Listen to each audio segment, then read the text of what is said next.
अपना जरूरी सामान उठाओ और कुछ दिनों के लिए अपने बाप के घर चली जाओ। सुना है तबीयत ठीक नहीं है उसकी। मैं आपसे पहले ही कहा था, मुझे इतने अजीब अजीब ख्यालात आ रहे हैं कि उनकी तबीयत सही नहीं है। आपने मेरी एक नहीं सुनी। ज्यादा चढ़ चढ़ करने की जरूरत नहीं है। कह रहा हूं ना चली जाओ अपने बाप के घर, वरना इसी कमरे में बंद कर दूंगा। आप चलेंगे ना मेरे साथ? नहीं, मेरे पास इतना फालतू वक्त नहीं कि पहले तुम्हें छोड़ने जाऊं और फिर तुम्हें लेने जाऊं। सामान उठाओ, जो पहली ट्रेन मिलेगी उसमें बिठा दूंगा। कब जाना है? बस पैकिंग करो।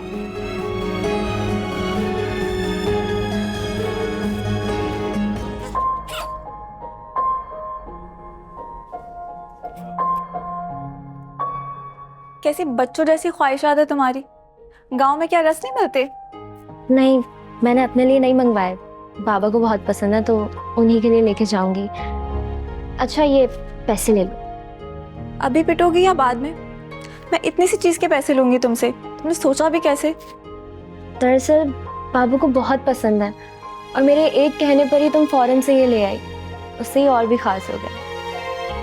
अच्छा चलो, फैजान भाई इंतजार कर रहे हैं, ये ना चीखने चिल्लाने लग जाओ। ये कह रही नहीं रख दो। खैर से जाओ और खैर से आना, मैं भी जा रही हूँ।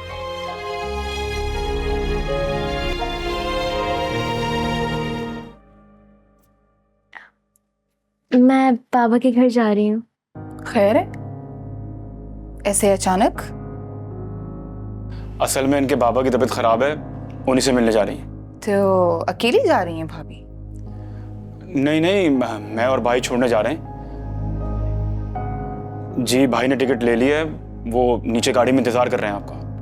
लेकिन फैजान ने तो मुझे कहा था कि वो मुझे खुद छोड़कर आएंगे। हाँ लेकिन छोटे बच्चे का साथ है आपका, आप कहाँ संभालेंगे अपने आप को और इस बच्चे को, तो इसलिए अब हम छोड़ने जा रहे हैं आपको। अहमद ठीक कह रहा है, जाओ ध्यान से। शुक्रिया भाभी। जल्दी चलें, भाई इंतजार कर लें। अल्लाह हाफिज। अल्लाह हाफिज।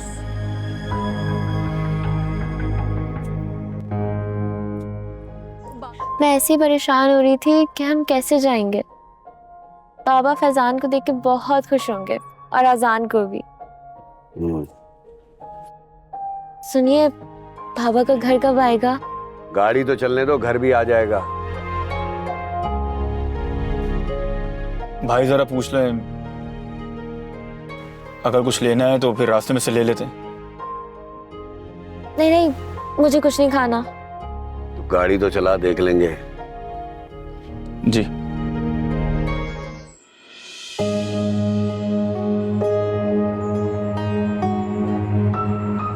अब आप यहीं खड़े रहेंगे या मुझे अंदर भी आने देंगे? अकेली आई हो? नहीं, फैजान आए थे, मुझे छोड़कर चले गए। बाबा कहाँ हैं? नजर नहीं आ रहे। बाबा सो रहे हैं क्या? मेहरू, आप ही? बाबा कहाँ हैं? आप लोग मुझसे कुछ छुपा रहे हैं। और तुमने ये जो नगीना छुपा के रखा है, कितना प्यारा हो गया मेरू, तुम पे गया है बिल्कुल। आपको तो पता है आप भी, मेरे पास कोई मोबाइल फोन नहीं है, घर का फोन भी कभी चलता है कभी नहीं। फैजान ही बता देता। हाँ, मैं आपको सब बताऊंगी, लेकिन मैं पहले बाबा से तो मिल लूं। फैजान ने मुझे बताया था कि बाबा की तबीयत बहुत खराब है। तुम सफर करके आई हो, थोड़ा आराम कर लो, सब बताते हैं।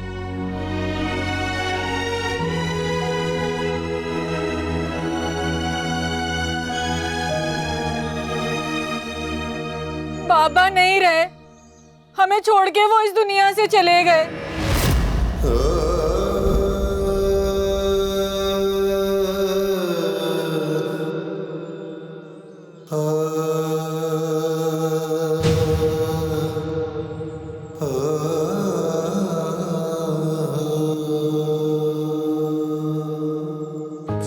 बाबा उस रात को आए थे मेरे पास, मुझे कुछ बताने। लेकिन मैं समझ ही नहीं पाई।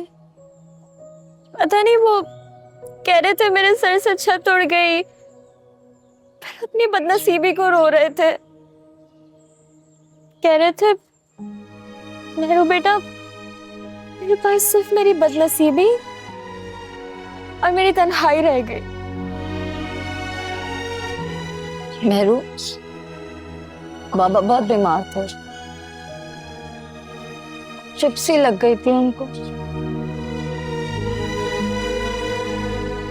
ना दिन को सुकून था, ना रात को आराम। वो हमेशा कहते रहते थे कि मुझे मेहरू से मिलना है, तुमसे बहुत सी बातें करना चाहते थे, लेकिन वक्त ने मोहलत ही नहीं दी उनसे। आप मुझे बताती ना, मैं आ जाती मिलने। मैंने तुम्हें बहुत से खत लिखे थे, और बाबा की वफात के बाद भी मैंने तुम्हें खत लिखा था। क्या तुम्हें फैजान ने कुछ नहीं बताया? नहीं, उन्होंने सिर्फ ये कहा था कि तुम्हारे बाबा की तबीयत बहुत खराब है। मैंने सोचा था बस एक बार उनसे कहूंगी कि मैं बहुत थक गई हूँ, मुझे बस एक बार आपके कंधे पर सर रख के सोना है। लेकिन जब मैं यहाँ आई, वो तो खुद ही मनो मिट्टी के नीचे सो गए। ये निज़ाम कुदरत है मेरी जान। जो दुनिया में आए हैं ना, उससे मरने का भी मजा चखना है। पता है, गिला तो मुझे अपने आप से। मैं बाबा को बचा ही नहीं पाई, मार दिया उन्हें। मार दिया? क्या भाभी? नहीं नहीं, बाबा को ना आंतों का सरतान था। बाबा खून की उल्टियां करते थे, हकीम साहब ने भी बताया था।